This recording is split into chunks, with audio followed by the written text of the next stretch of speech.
On the 2nd of May 1961, twin boys Altaf and Javed were born in the home of Abdul Sattar Khanani, a member of the Memon business community who earned a living as a small-time bond and foreign currency trader in Karachi's financial district.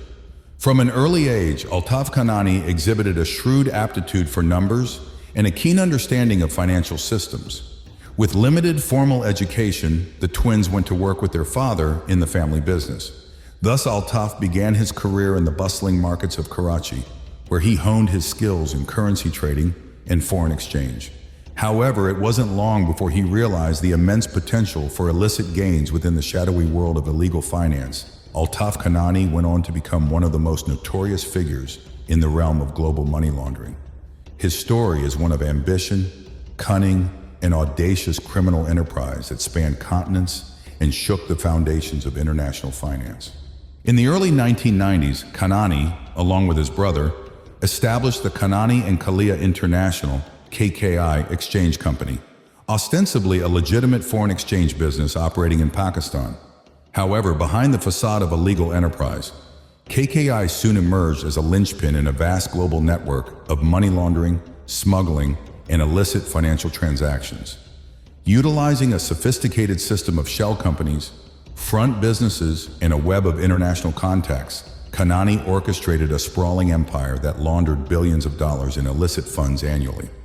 Operating through the informal hawala system, a form of money transfer used in the Middle East since the early days of the Silk Route, Khanani facilitated the transfer of funds across borders with minimal oversight, circumventing traditional banking channels and evading detection by law enforcement agencies. Hezbollah, Al-Qaeda, the Indian crime boss Dawood Ibrahim, Mexican drug cartels, billionaire businessmen, and corrupt officials were all clients of Altaf Khanani. The network extended far beyond Pakistan, with affiliates and operatives scattered across the globe, from Sydney to Istanbul, Johannesburg to London to New York. Through a combination of bribery, coercion, and strategic alliances with criminal syndicates, Khanani entrenched himself as a dominant force in the underworld of financial crime. Starting off as dealers of decrepit banknotes and government-issued prize bonds, the brothers soon expanded into commodities and stocks. They further developed the business of hawala money transfers to the point that it took minutes to transfer large sums of money from one corner of the globe to the other. Altaf Khanani had expanded his overseas operations, making Khanani and Kalia International the largest money exchange company in Pakistan. With money came power, and soon they had connections within the corrupt body politic and high-ranking officials at all levels of government. At this point, Altaf Khanani began eyeing overseas foreign money markets. He knew that all remittances heading to the South Asian countries were routed through the Gulf money exchanges. He also knew that to break into the international market, he had to have a presence in Dubai. He started working with the Al Zaruni Exchange Company in Dubai, one of the main hubs of the worldwide hawala market located in the Naif Road area. Altaf soon developed a reputation for secrecy and efficiency, and in no time established himself as a major player in Dubai. For Altaf Khanani, it was the commission that mattered. As long as he received his cut, it didn't matter if the funds were terrorist-related or money from the South American or Indo-Chinese drug cartels. He ensured the funds were shifted swiftly, anonymously, and could not be traced. In Pakistan, Khanani and Kalia became the largest foreign exchange company with over 350 branches nationwide. Spread out in cities and towns across the country, they handled 60% of the remittances to and from Pakistan. The company's main outlet in the heart of Pakistan's financial district in Karachi was making an annual profit of 12 billion rupees. While normal remittance charges were 3% of the sum remitted, people sending dirty money abroad were charged a 10% fee, and for drug money and terror-related funds, the charges were as high as 15%. Alarm bells started ringing when the Pakistan Central Bank realized that the country was hemorrhaging between $8 to $10 billion annually. These desperately needed funds that the country couldn't afford to lose were disappearing into the black hole of the hawala system. There was no paper trail and no indication where the money had gone. This situation was so critical that the Pakistani central bank asked the Federal Investigation Agency, Pakistan's equivalent of the FBI, to investigate. The FIA discovered the Pakistani money exchanges and dealers had free rein and were operating without proper and effective oversight and regulation, wreaking havoc on the economy, and right at the top of their list was Khanani and Kalia International, who controlled, according to FIA estimates, around 60% of the $20+ billion remittance market. On the 8th of November 2008, the FIA conducted raids on the offices of Khanani and Kalia in Karachi, Lahore, and Abbottabad. Among the 8 senior figures arrested were Altaf's twin, Javed, and a third director of the company, Munaf Kalia. At the time of the raids, Altaf was in Dubai. In Pakistan, powerful interests immediately galvanized to have all charges dropped against the suspects. These were some of the richest and most powerful people and institutions in Pakistan who were clients of KKI.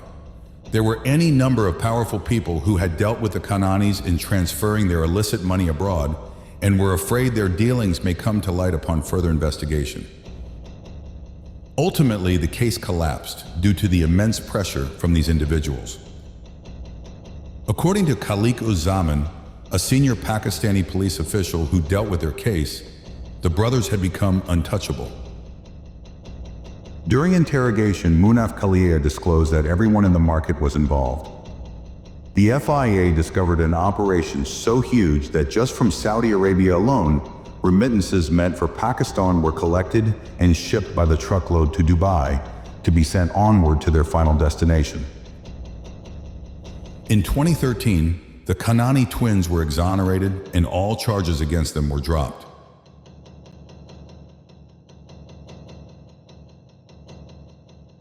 In early 2014, Sydney police set a trap for a small-time drug dealer who was delivering 200,000 Australian dollars to a money mule to be laundered. The dealer and the mule had a unique method to confirm each other's identity. One had a banknote and the other had a photograph of the same note's serial number. The criminals were arrested and the dealer gave up the location of his suppliers. It was a safe house in a building near Sydney's Darling Harbour where police found a large supply of ice and ecstasy and $4 million in cash belonging to one of Australia's drug syndicates. The money mule was a bit player in a massive international laundering operation that was helping wash the illegal proceeds of Australian organized crime. The Australian Federal Police began a detailed investigation, and as they delved deeper, the name Altaf Khanani appeared several times. According to David Stewart of the Australian Federal Police, they had uncovered high-volume, serious transnational networks that were well established and spanned the globe. And the head of this operation was Altaf Khanani. The investigation was spearheaded by the Australian Criminal Intelligence Commission, a secretive agency that targets high-level criminals. As the extent of Altaf Khanani's network emerged, the Australians ran the name past their counterparts in the US. Sure enough, the United States Drug Enforcement Administration had reams of intel on Altaf Khanani. Robert Casita, the head of Group 44, a special team created by the DEA to investigate and fight narco-trafficking across the world, compared Khanani to a villain from the James Bond films. He was the head of a transnational network spread over 6 continents. He was moving billions of dollars across the globe. And from his new base in the Gulf, he was laundering money for some of the most dangerous Mexican drug cartels. David Stewart, an assistant commissioner in Australia's federal police, estimated Khanani's Hawala-based operation was turning over between $14 and $16 billion US annually. Richard Grant, the head of operations and investigation at the Australian Criminal Intelligence Commission, suggested an operation to his UK, Canada, and New Zealand counterparts to bring down Altaf Khanani. This was the first time the Five Eyes intelligence network would be mobilized against an international organized crime target. The Five Eyes Network. In August 1941, during World War II, the US and the UK signed a top-secret agreement called the Atlantic Charter. A part of this agreement was the United Kingdom United States of America Agreement. The purpose of this agreement was to share signals intelligence gleaned by intercepting enemy communications. The agreement was renewed in 1943 and finally enacted after the war in March, 1946. In the following years, Australia, New Zealand, and Canada were included in the agreement, and the Five Eyes was born. The Five Eyes is a highly secretive organization whose purpose was to gather intelligence against the Axis forces during the war, and later, the Soviet Union during the Cold War years. The Five Eyes mandate was further expanded over the years to include terrorism, high-level crime, narco-trafficking, and large-scale money laundering. In today's digital age, the Five Eyes has the capability to intercept and copy data from any digital device connected to the internet. Now, back to our story. A plan was hatched to conduct an elaborate sting using undercover operatives. Robert Casita remarked that the plan was to infiltrate a highly secretive undercover DEA operative into Khanani's organization. The agent would pose as a member of a high-revenue South American cocaine cartel who were looking to clean massive amounts of cash generated through the sales of narcotics. Worldwide, agents were activated to form a fictitious drug syndicate looking to launder a substantial amount of cash through the Khanani syndicate. For this plan to work, the agents needed to obtain a large sum of money to give to Khanani to wash. According to U.S. law, the minimum threshold for obtaining an indictment by the American judicial system was to show that an amount of $1 million or more were involved in an illegal transaction. So in order to indict Khanani in the U.S., the agents had to catch him laundering $1 million. The Australian government came up with the money with the Australian Criminal Intelligence Commission, committing $250,000 towards the project, and a further $1 million contributed by the Australian Federal Police. It was time to put the plan into action. An Australia-based DEA agent contacted Altaf Khanani directly and introduced himself as a drug dealer and asked for help to clean up some drug money. Khanani took the bait and agreed, and so the first cash drop was made in a parking lot in New Jersey. After a customary identification of a $1 bill and a photograph of the serial number of the same were exchanged, the agent handed over a bag containing $100,000 to Khanani's man. Now the die was cast and there was no going back. The next few days were spent anxiously waiting for the money to come through after being laundered. The agents had no idea if they had been tricked by Khanani and would ever see the money again. Khanani had told the agent that the money would take a few days to be cleaned and would be wired back to them, minus his commission. Sure enough, 5 days later, the money was wired through legally from a small Middle Eastern company in the Gulf. Rob Casita informed Robert Grant that the money had been wired through, and so the next drop was arranged. With the first batch of money through, the cash drops continued in Houston, Atlanta, and New York. The DEA Special Unit 44 boss was to state later that it was amazing to see how they could give Khanani instructions to pick up money from any given city or state, and Khanani would have it picked up within a day or two. In one recorded conversation, Altaf Khanani revealed he was worried about security checks and stressed upon the agents that they had to conduct business very carefully. At one point, the agents thought they had lost him, and the business was lost because it was all quiet on Khanani's end. The quick-thinking agent who was dealing with Khanani sent him a frantic message that his bosses would have him killed if the money did not come through soon. The message got through to Khanani, and within a few days, the money was transferred. Now the detectives needed visual confirmation that the person they were dealing with was indeed Altaf Khanani. While they had many voice recordings containing a lot of incriminating information, they needed to put a face to the voice. So the first Skype meeting was set up between the undercover agent and Khanani. In the Skype call, the undercover agent who was in Australia invited Khanani to come and visit him. Then the agent told Khanani that he had a new business opportunity for both of them. He mentioned this Central American gang that needed to move larger amounts of money fast because of the rapid growth of their business. They were a discreet group and wanted to meet with Khanani in person in a neutral place, somewhere in Central America where both parties would be safe. After 6 weeks, the operation had hit a critical point. The undercover agent told Khanani he needed the money to be collected in Texas, and Khanani, as always, came through. This was the magic number of $1 million that would allow the DEA to indict him in the U.S.